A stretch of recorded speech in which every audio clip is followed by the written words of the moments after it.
On est déjà le 2 décembre et moi je pense déjà à 2025. Pourquoi? Parce que si on planifie pas, on subit. Ces 3 derniers mois, je les ai surnommés les mois de la mort. Septembre, octobre, novembre. Je ne sais pas le nombre de kilomètres que j'ai taillé de haies, mais c'était intense, physiquement et mentalement. Et je peux vous dire que je les sens encore, ces tailleux dans les bras. La fatigue, elle est bien là, et je vous cache pas que j'ai attendu fortement que ça s'arrête. Mais j'ai tenu bon et j'ai appris quelque chose d'essentiel. Avec l'analyse de ma clientèle en août et les changements que j'ai opérés, je n'ai jamais autant gagné pendant ces 3 mois. Mais la vérité, c'est que l'argent ne fait pas tout. Aujourd'hui, je n'ai pas encore ce sentiment du travail accompli. Parce qu'en fait, j'ai oublié quelque chose là-dedans. Et c'est encore moi. Parce que je vous avouerai que j'étais rentré quand même dans le schéma je me lève, je taille, je dors, je me lève, je taille, je dors. Et en fait, à quoi bon? Ok, gagner beaucoup d'argent, mais ne pas avoir l'énergie derrière pour profiter de sa vie en fait. Nickel. Mais l'hiver dans notre métier, c'est une saison qui est différente. En fait, on est comme des écureuils. On amasse pendant les périodes chaudes et après c'est tranquille pendant les périodes d'hiver.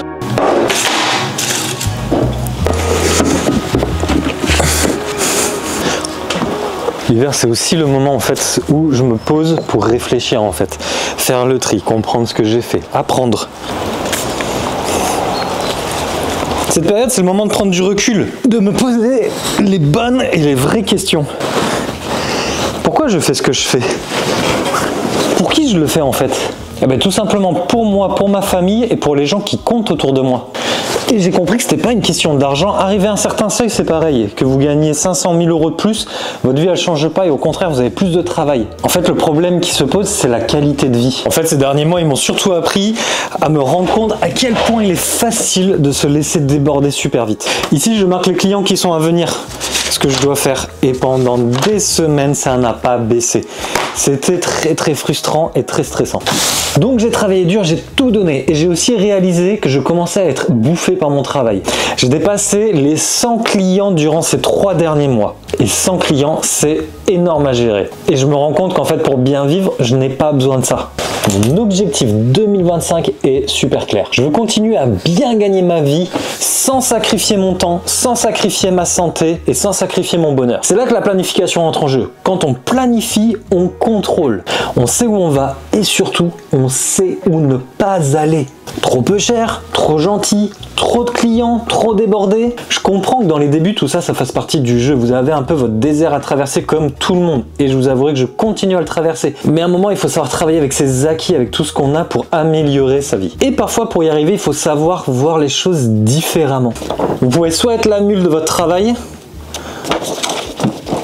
ou soit en reprendre les commandes. Plutôt que de me dire, je veux prendre tous les clients, je veux prendre tous les chantiers pour maximiser mes revenus, je préfère me demander comment je peux gagner autant, voire plus, en travaillant moins. Et surtout en prenant du plaisir. Parce qu'au final, c'est ça qui compte. Vous levez tous les matins avec la banane. Donc pour ce faire, j'ai créé ce tableau. Le lien du tableau est dans la description et dans les commentaires. Il se décompose en 3 objectifs. Le premier objectif, il est faible. Le deuxième, il est moyen. Le troisième, il est ambitieux. Pourquoi je mets toujours un objectif ambitieux? Parce que la phrase elle est bateau, mais c'est vrai, si vous visez la lune, vous allez au moins toucher une étoile. Donc n'allez pas petit bras. Pour arriver à ce que vous voulez faire, au mieux visez le plus haut possible. Donc mon objectif 1 c'est 36 000, ça correspond à 3 000 € par mois. Le 2 48 000, 4 000 € par mois. Et l'objectif 3 60 000, ce qui correspond à 5 000 € par mois. Une fois que vous rentrez ça, vous avez l'autre feuille qui va vous calculer en fonction du nombre de mois que vous voulez travailler, combien vous devez faire par mois pour arriver à votre objectif. Personnellement, moi je vise 2 mois de vacances dans l'année. Donc ça voudrait dire qu'il faudrait que je travaille 10 mois pour arriver à mes objectifs. 36 000 €, 10 mois, il faut que je fasse sur ces 10 mois 3 600 €. Un peu simple comme mathématiques. L'objectif 2, 48 000, 4 800 et 60 000 sur 10 mois, 6 000. Ça c'est facile. Mais j'aime bien avoir les autres cases parce que ça me permet de me dire, attends, limite l'objectif 2 sur 9 mois, il faudrait que je fasse 5 333 € sur 8 mois, 6 000. C'est presque faisable, ça commence à être compliqué. Mais je sais pas trop en voyant comme ça. C'est pourquoi j'ai créé les autres pages. Savoir combien ça représente par semaine. Donc on va garder notre objectif 2. On sait que 48 000 euros en 8 mois, ça correspond à 6 000 euros par mois, ce qui correspond en fait à 1 364 euros par semaine. Tout de suite, on voit que c'est un petit peu plus faisable en fait. Et c'est là où j'ai créé l'autre feuille, où on voit que sur 8 mois, si je suis à 15 euros de l'heure, pour arriver à faire mes 1300, il faudrait que je fasse 91 heures. J'ai un code couleur rouge, c'est impossible. 91 heures dans les jardins, c'est mort. À 20 euros de l'heure, 68, c'est mort. 55 à 25 euros, c'est compliqué. C'est compliqué, ça veut dire faire 10 heures du lundi au vendredi, 5 heures les samedis, sans compter qu'il risque de pleuvoir, que vous avez des choses à faire, que c'est très compliqué. C'est pour ça que j'ai mis difficile, 45 heures, difficile. Si par exemple vous êtes en entreprise et tout, par contre à 60 euros de l'heure, vous voyez qu'en 8 mois, il vous faut faire 23 heures par mois. Ce qui est beaucoup plus envisageable, voire en fait facile à faire. Donc si vous êtes en micro-entreprise ou en entreprise individuelle, c'est faisable. Je retourne très vite sur mon objectif à 60 000 euros. 60 000 euros, et là donc combien par mois pour y arriver? Si je travaille 12 mois, il faut que je fasse 5 000 euros par mois. C'est faisable. Par contre, vous n'avez pas de vacances. Et ça, c'est compliqué. Parce que si on voit sur combien de semaines il vous faudrait faire 1154 euros par semaine. Ça, c'est vraiment plus envisageable. En heures. Donc dans les cases grises, ici, on peut changer le taux horaire. Donc je peux m'amuser, si je suis en CESU, à me dire à 20 euros, à 25 et à 30. Donc on voit à 20 euros de l'heure pour faire 6 000 euros par mois et arriver aux 60 000 euros CESU à l'année. Même en travaillant 12 mois, il faudrait faire 58 heures par semaine sur 12 mois. J'ai mis difficile, mais en fait c'est quasi impossible. À 25 euros, il vous faut 46. Si je passe à 30, c'est 38 heures. Mais 12 mois sans vacances, c'est quand même un peu dur. Par contre, ça peut correspondre quand même à 3 jours à 10 heures et une journée à 8 heures. Et ça peut être envisageable. Vous avez des week-ends de 3 jours et demi. Donc si vous êtes bien bourrin et que vous n'aimez pas prendre de vacances et tout, vous pouvez y arriver. Si vous êtes en micro-entreprise, vous pouvez aussi changer. On peut partir sur 50, 55, 60, 65 et 70. Et là, tout de suite, on voit qu'il y a beaucoup de verts, c'est faisable. À vous de calculer vos charges. Mais on voit qu'on peut même y arriver à 65 euros. Allez, à 60 euros de l'heure, on voit qu'on peut même y arriver en 6 mois en travaillant 38 heures semaine. C'est presque le temps d'un salarié, 35 heures. À 35 heures, si vous êtes à 55 euros, vous pouvez le faire en 7 mois, en travaillant 35 heures par semaine pendant 7 mois. Et j'ai une dernière feuille à la fin qui permet juste de faire des petites estimations. Disons que j'ai envie de rêver, mais grand, très grand. Allez hop, je veux combien de semaines de vacances par an? Je veux 20 semaines sur 54, 3. Combien de jours par semaine je veux travailler? Ben, tu sais quoi, j'ai envie de travailler 4 jours par semaine. Combien d'heures par jour je veux travailler? Bon, en prenant 20 semaines de vacances, en bossant 4 heures, je suis prêt par contre à travailler au moins 8 heures par jour. Et combien je veux me faire payer de l'heure? Et donc là, en mettant votre taux horaire et avec tout ce que vous avez mis avant, vous allez savoir combien vous allez gagner dans l'année. Donc nous, on avait mis objectif 36, 48 et 60. Combien je vais me faire payer de l'heure? Si je mets à 20, je vais gagner 20 480 euros. Donc si vous êtes en CESU et que 20 semaines de vacances par an, c'est cool pour vous, bosser 4 jours, c'est cool, et qu'avec 20 000, vous êtes bien, feu. Si vous montez à 25 euros de l'heure, vous passez à 25 600. Une micro-entreprise à 50 euros, elle fait 51 200 euros en ayant 20 semaines de vacances, en travaillant 4 jours par semaine, par contre en bossant 8 heures par jour.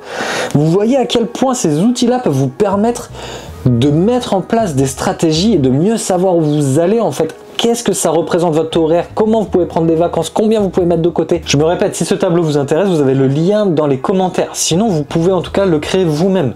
Mais c'est obligatoire d'avoir un outil comme ça pour savoir où vous allez. Donc pour moi, j'ai déjà dépassé les 60 000 euros en novembre. Je devrais être pas très loin des 65 66 000 à la fin de décembre.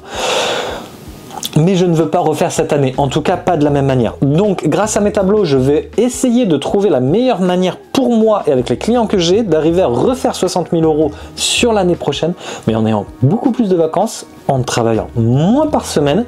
Par contre, je risque d'avoir des journées un peu plus costauds. Mais tout ça, je vais gérer ma stratégie, je vais mettre ça en place aujourd'hui. Et en faisant ça, je sais qu'au 1er janvier 2025, chaque journée, chaque client, chaque chantier en fait, ce sera une brique en plus pour créer vraiment la vie que je veux. Moi, je sais qu'en faisant ça, il y a des gens qui voient ma stratégie comme du vol. Comme si gagner plus en travaillant moins, c'était malsain. Mais c'est parce qu'en fait, déjà tout petit, on nous apprend qu'il faut travailler dur pour réussir. Oui, il faut travailler, ça je suis d'accord. Mais c'est pas dur, c'est intelligemment. Vous pouvez passer des années à bosser comme un âne, à vous esquinter pour très peu de résultats. Par contre, si vous utilisez un petit peu votre tête, que vous calculez, que vous planifiez bien, là c'est bosser intelligemment. Et c'est ça qui est le plus important, c'est pas travailler dur, travailler intelligemment. Parce que travailler dur c'est bien, mais se tuer à la tâche, pour qui? Pourquoi? Vous n'êtes pas là pour faire plaisir aux autres, vous n'êtes pas là pour vous sacrifier.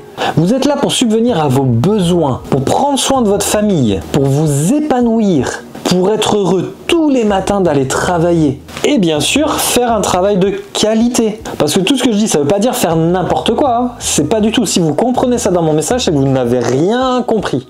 Votre travail, par contre, doit être impeccable. Vous devez par contre donner le meilleur de ce que vous pouvez faire.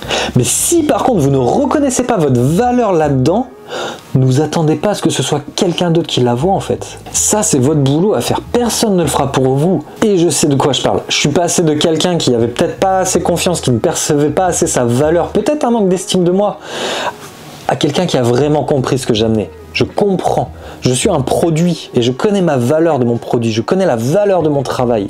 Et je vous promets que maintenant, c'est les gens qui me supplient presque pour que j'aille travailler chez eux. Et pourquoi? Parce que j'ai appris à mettre des limites.